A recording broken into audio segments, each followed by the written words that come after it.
Vamos a continuar ahora con el ciclo de conferencias. En esta oportunidad vamos a hablar de un tema importante que, como vimos anteriormente, estaba en los primeros de frecuencia de las enfermedades pulmonares, como es el cáncer de pulmón. Y a continuación, la doctora Lizelot Garrido, patólogo especialista en patología pulmonar, adjunto docente del Instituto de Anatomía Patológica de la Universidad Central de Venezuela, nos va a hablar acerca de los nuevos criterios en el manejo y toma de muestras para la prueba EGFR en cáncer de pulmón. Con ustedes, la doctora Lizelot Garrido. Buenos días, muchas gracias por la invitación y vamos a hablar un poquito sobre la parte de la anatomía patológica. ¿Cómo vamos a seleccionar en el momento actual que estamos viviendo las muestras para el estudio molecular del receptor del factor de crecimiento epidérmico, basándonos en el estudio anatomopatológico de la muestra? Como ya todos sabemos, ahorita en el cáncer de pulmón tenemos un nuevo paradigma. Ya no podemos decir que es una enfermedad francamente letal, terrible. Ahorita tenemos nuevos tratamientos moleculares y yo creo que de aquí a 15 años el paradigma de que el cáncer de pulmón es letal creo que va a desaparecer. De aquí a 15 años vamos a tener la curación del cáncer, espero. Y de aquí a menos años vamos a tener una Venezuela libre.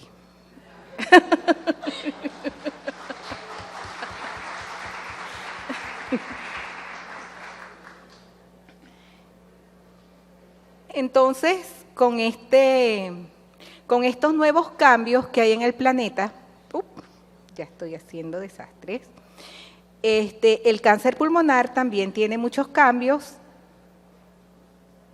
Ay, ya estoy haciendo puros desastres. Ok. Y entonces el patólogo tiene nuevos retos, tanto en el diagnóstico,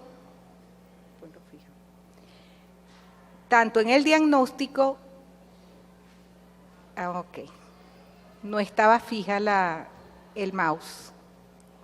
Exacto. Entonces, fíjense, tanto en el diagnóstico como en el manejo de la biopsia. Y estos nuevos cambios se enfocan más que todo en el adenocarcinoma del pulmón.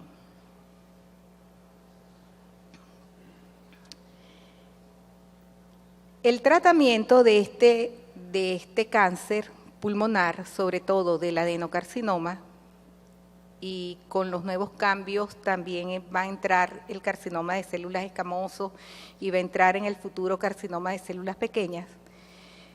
Tenemos lo que se llama el blanco molecular o diana terapéutica y está basado es lo que se llama la medicina personalizada. Cuando el carcinoma presenta ciertos cambios mutacionales, la terapia está encaminada al blanco donde está ese cambio molecular.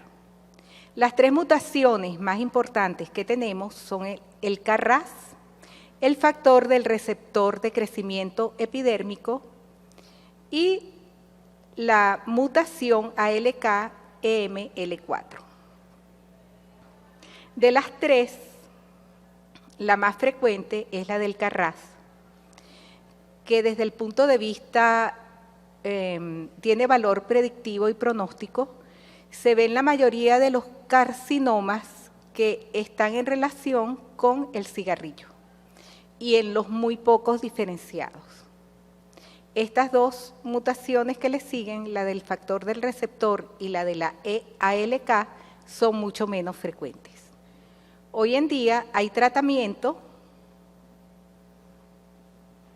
hacia estas dos moléculas cuando están mutadas.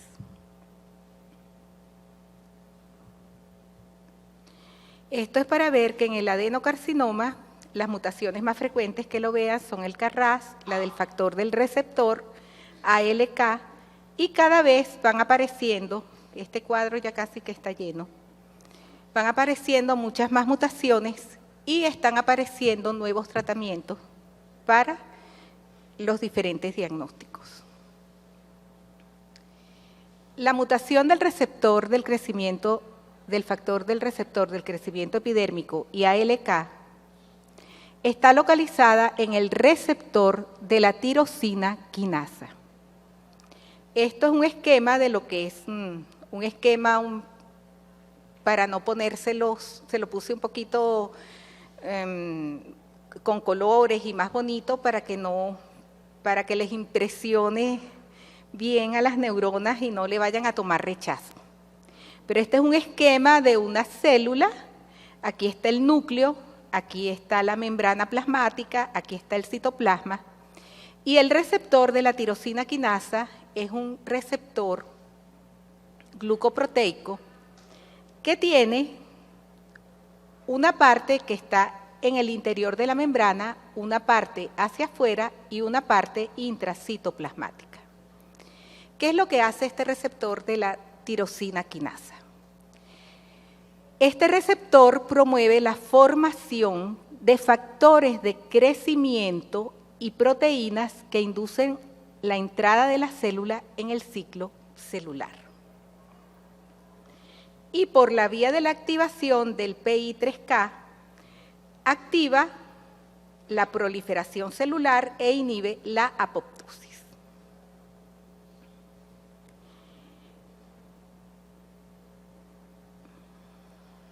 Voy a volver a pasar. Todas las nuevas mutaciones que tenemos están en relación con este factor. Por eso la mayoría de los tratamientos se llaman que son drogas anti-tirosina quinasa.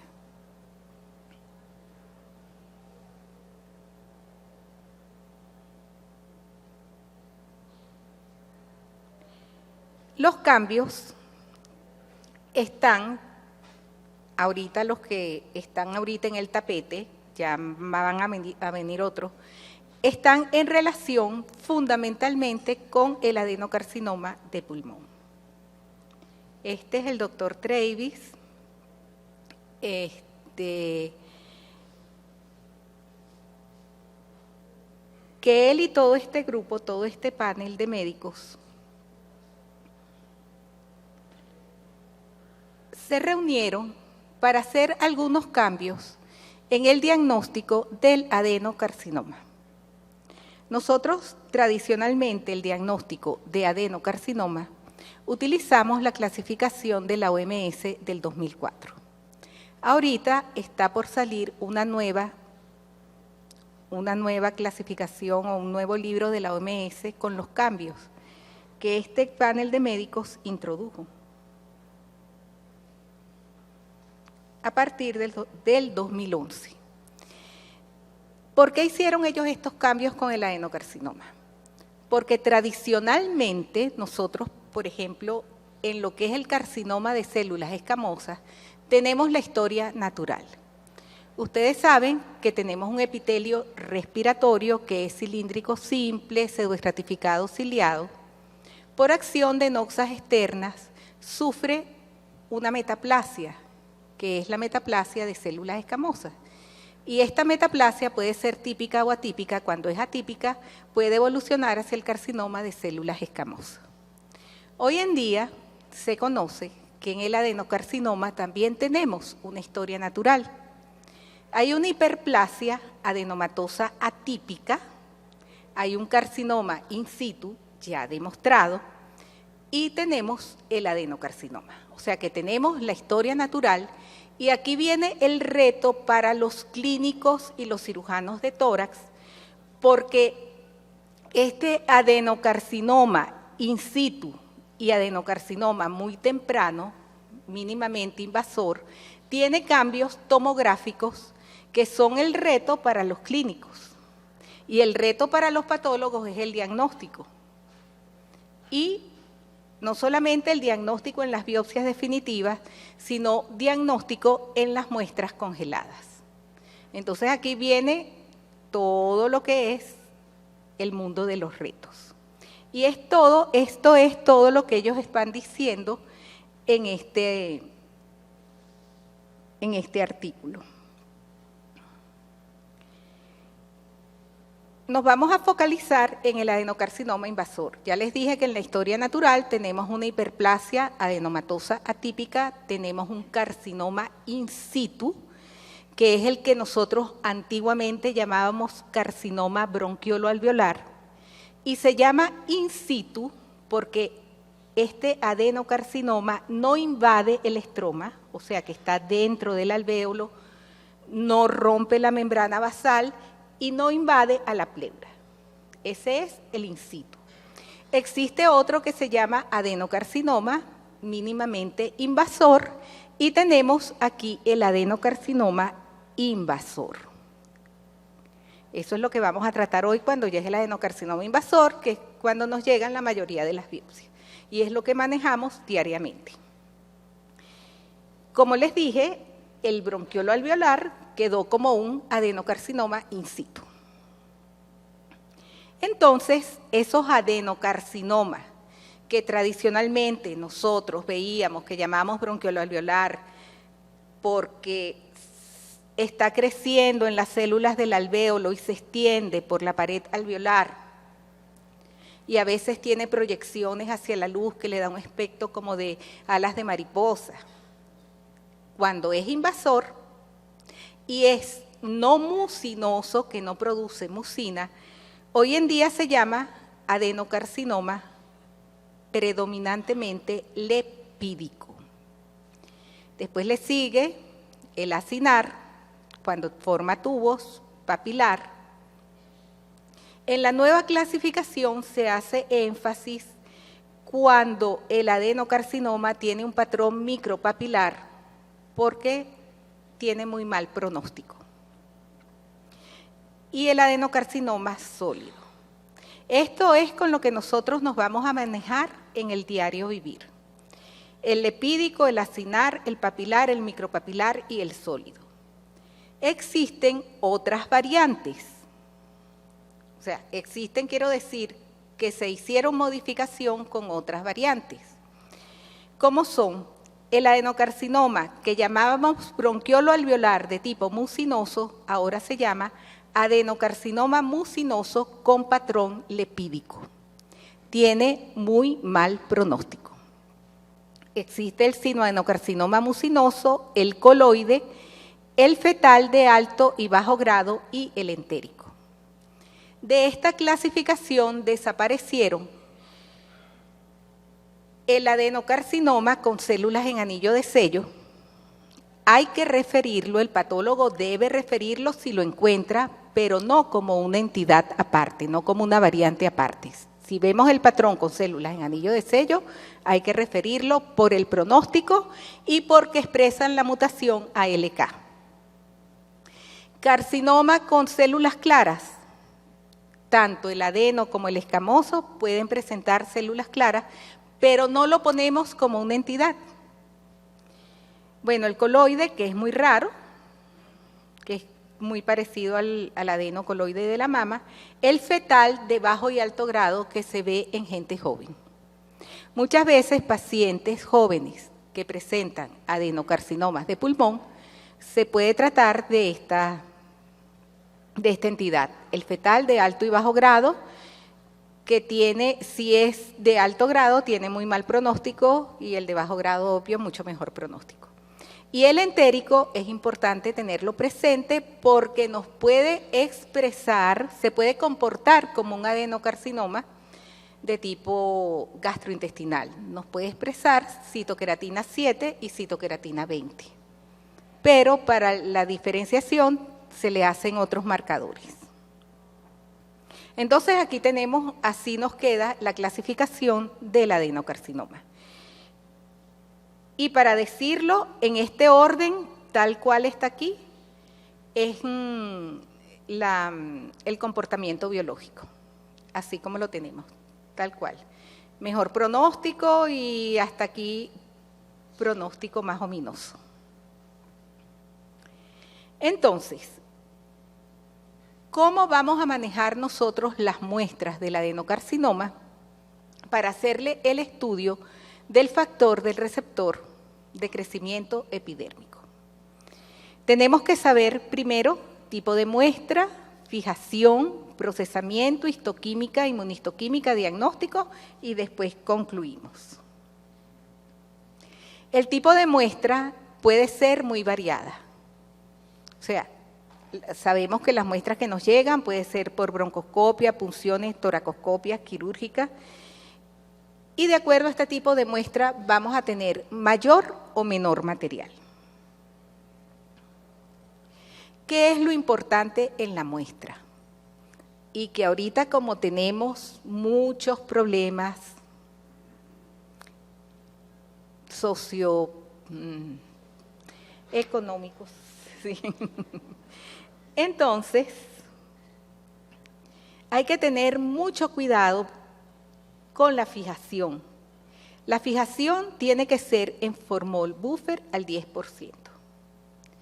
Muchas veces se compra formol en la farmacia porque no tenemos, si lo encontramos, que te lo venden al 40% y tú fijas la muestra con ese formol sin diluirlo y el material se quema y tenemos un material duro que cuando lo vamos a cortar no vemos absolutamente nada, no se ve la parte morfológica de las células, se pierde. Lo ideal, aquí estamos hablando de lo ideal. Ideal, el tiempo no mayor en ese formol, lo ideal es que no pase de 8 horas. Eso es lo ideal, pero bueno, puede haber un lapso. Tratar de no contaminar la muestra con otros metales, soluciones descalcificantes o alcoholes. Eso quiere decir que la parte que les toca a ustedes, el material tiene que estar absolutamente limpio. No agarrar que si el frasquito de aquí, de allá, que no lo limpiamos, o que tenía alcohol, no señor. El material tiene que estar pulcro, limpio. Procesar antes de las 24 horas, sobre todo si las muestras son pequeñas, porque es preferible guardar el bloquecito de parafina y no guardar el material en el formol. Los bloques celulares, fijarse con una solución de formol al 10% en una relación 1% sobre el volumen de la muestra.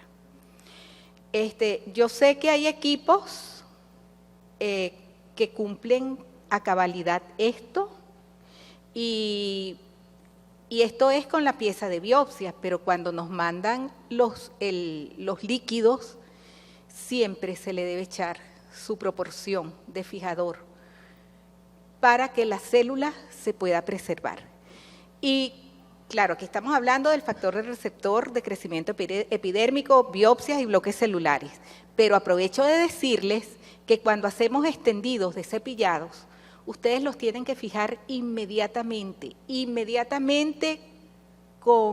claro, ahorita no tenemos fijadores Citofix, pero entonces se compran en la peluquería una laca que sean de muy mala calidad, muy barata, que son las ricas en alcohol, y eso pueden fijar el cepillado para que no se pierda el procedimiento y se pueda ver la parte morfológica.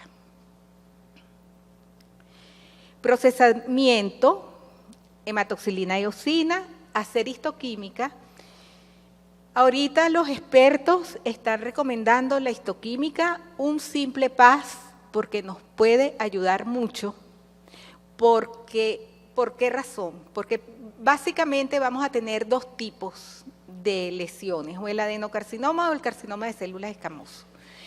La inmunistoquímica cada vez está más costosa y muchas veces un simple PAS, estudiándose bien la morfología, nos puede orientar a si la lesión es escamosa o es un adenocarcinoma, porque cuando la lesión es sólida tenemos problemas diagnósticos.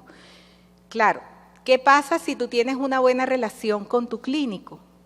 Que el clínico te da mucha ayuda y te orienta. Y tú puedes con la ayuda del clínico, con la citología, tú puedes hacer tu rompecabezas, ¿no? Pero lo ideal es tener el diagnóstico bien apoyado. Eso es lo que queremos todos. Claro, tú haces tu PAS, de repente el PAS no te da y haces tu inmunistoquímica y resulta que es un adenocarcinoma con patrón sólido no productor de mucina.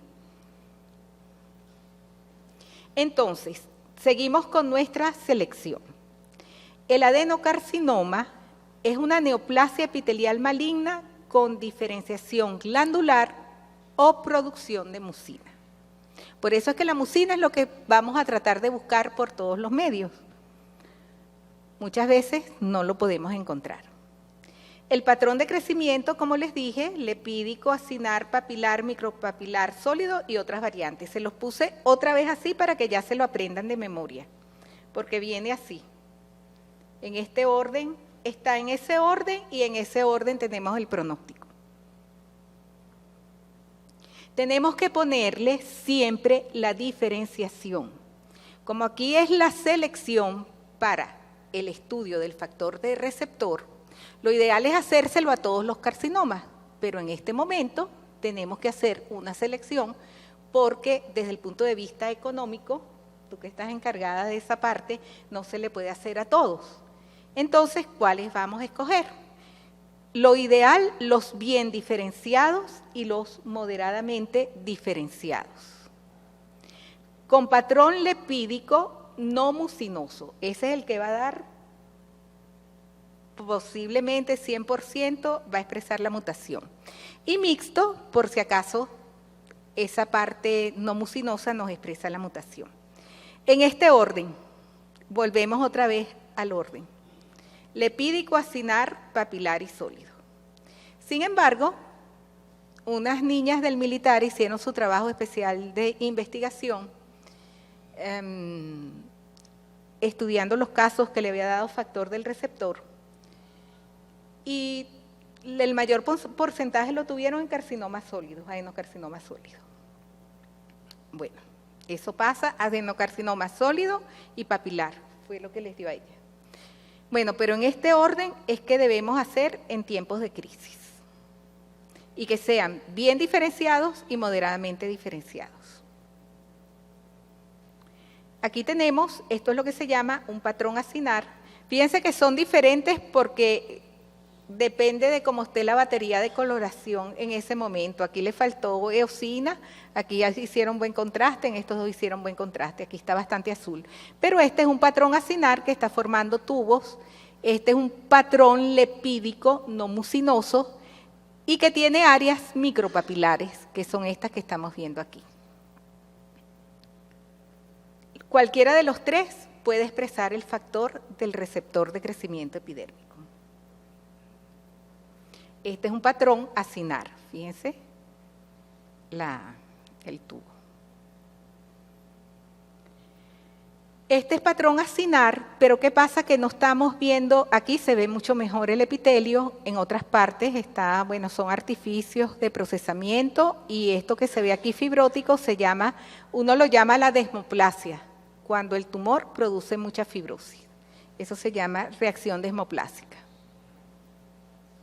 Aquí tenemos un patrón sólido, una cosa, ya dijimos que íbamos a decir la diferenciación, íbamos a decir el tipo de patrón, pero tenemos que poner el porcentaje, como ya vimos que tenía, desde el punto de vista pronóstico tiene importancia, entonces uno tiene que poner los porcentajes de patrones que uno observa en la lesión. Entonces aquí tenemos acinar, y tenemos sólido. Ya no se usa el poner adenocarcinoma pulmonar de tipo mixto, sino que se le pone adenocarcinoma moderadamente diferenciado o poco diferenciado con tal porcentaje de sólido, tal porcentaje de acinar, micropapilar, etc. Cuando el tumor o cuando la muestra es muy pequeña y no vemos ningún tipo de diferenciación que podamos poner, simplemente se le pone la diferenciación. Bien diferenciado, moderadamente diferenciado o poco diferenciado. Esta es una biopsia de mucosa bronquial. Fíjense que el tumor se ve aquí aparentemente sólido, pero vean aquí cómo tiene tubitos, como tiene su patrón acinar. Este es un patrón que es sólido y aquí tiene una zona de necrosis. Entonces, ¿cuáles muestras de adenocarcinoma no vamos a mandar al estudio? Carcinomas poco diferenciados de células no pequeñas con células gigantes o cambios sarcomatoide. Déjame que viene después. Carcinomas, fíjense que aquí la muestra aparentemente es suficiente, pero toda la muestra está necrótica. Lo que vemos es la sombra de las células, aunque es un tumor, pero no podemos clasificarlo. Aquí en esta punción hay unos fragmenticos de tumor viable y todo lo demás es necrosis. Y esta parte de tumor viable tiene mucha apoptosis. Por lo tanto, esta es una muestra que es no apta para mandarla al estudio. Ni esta, ni esta. Las muestras que tienen mucha hemorragia, y fíjate que aquí lo único que tenemos para hacer el diagnóstico es esto. Aquí podemos diagnosticar que es un adenocarcinoma, que es poco diferenciado, pero que tiene extensa hemorragia y necrosis y no la podemos, es una muestra que tiene que ser excluida. Continuamos con nuestra selección, hacerle histoquímica y si se le puede hacer inmunohistoquímica, perfecto, porque confirma el diagnóstico histológico, el tipo histológico y la histogénesis. Y al tener todos estos parámetros vamos a tener un pronóstico. Además, el TTF1, cuando lo expresa, que es un factor de proliferación nuclear, y lo expresan los núcleos, vemos aquí los núcleos todos marroncitos, cuando los tumores que lo expresan, aparte de que son de histogénesis pulmonar, tienen mucho mejor pronóstico. Y este es el NAPSIN, que lo expresan los adenocarcinomas que producen mucina. Es importante, fíjense esta biopsia, que es una biopsia por punción, todo esto es necrosis, y aquí tenemos el foquito de adenocarcinoma. Es importante para la muestra que se va a mandar poner el porcentaje de tumor en la muestra y extensión de tumor en la muestra. Así lo contestan los urólogos en las biopsias de próstata. Ellos de rutina te ponen el porcentaje de tumor en la muestra, la extensión de tumor en la muestra, el área mínima, o sea, cuánto de tumor tenemos. Importante si tiene necrosis, ausencia de necrosis o mucha necrosis, y si tiene hemorragia e infiltrado inflamatorio. O sea, la muestra hay que examinarla para mandarla. Volvemos, la muestra tiene que estar bien fijada, una extensión mayor de 2 milímetros, mínimo 150 células, no necrosis, no hemorragia, no inflamación. Los bloques celulares se pueden mandar para el estudio del factor, pero tienen que tener buena fijación y la celularidad mayor de 150 células. Cualquier fuente de células tumorales que haya sido procesada de manera adecuada es susceptible de análisis y puede proporcionar resultados satisfactorios. En las muestras citológicas, que tienen que ser en bloque celular, es importante la cantidad de células presentes en la muestra. En las muestras, cuando son muestras chiquititas, la media de los fragmentos tienen que ser 3 a 8 fragmentos. Bueno, aquí todo es relativo, porque a veces tenemos un solo fragmentico que es excelente y se puede mandar. Eso es lo que dicen los expertos, que la media de fragmentos, 3 a 8 fragmentos. La media de fragmentos con tumor en la muestra, 1 a 6 fragmentos. El porcentaje de tumor en la muestra, 69%. Esto es lo ideal. Entonces, tipo histológico, diferenciación y patrón histológico. Los adenocarcinomas bien diferenciados o moderadamente diferenciados. Es lo que vamos a hacer ahora por cuestiones económicas. Patrón lipídico no mucinoso o mixto, acinar, papilar, micropapilar y sólido. Todos esos patrones posiblemente expresen la mutación. Y bueno, y si son mujeres no fumadoras o con bajo índice de cigarrillo.